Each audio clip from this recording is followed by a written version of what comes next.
Hello everyone and welcome back to another video from Apps Academy.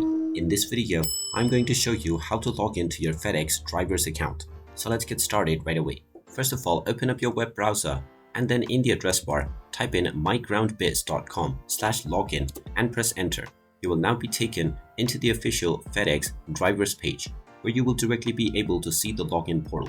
Just type in your FedEx user ID or your employee ID number and then click on the login button. Once you click on login, you will be asked to enter your password. Just type in your account password and then click on the login button once again, and you will be logged in to your FedEx Driver's account right away. In case you have forgotten your password, click on the Contact Us button and you will be provided with the instructions that you can follow to reset your credentials. And there you have it. That is how easy it is to log into your FedEx Driver's account. If you find this video helpful, make sure you hit that like button and subscribe to our channel if you haven't done so already. Also ring that notification bell to never miss another update from us. Thank you for watching and I will see you again in the next video.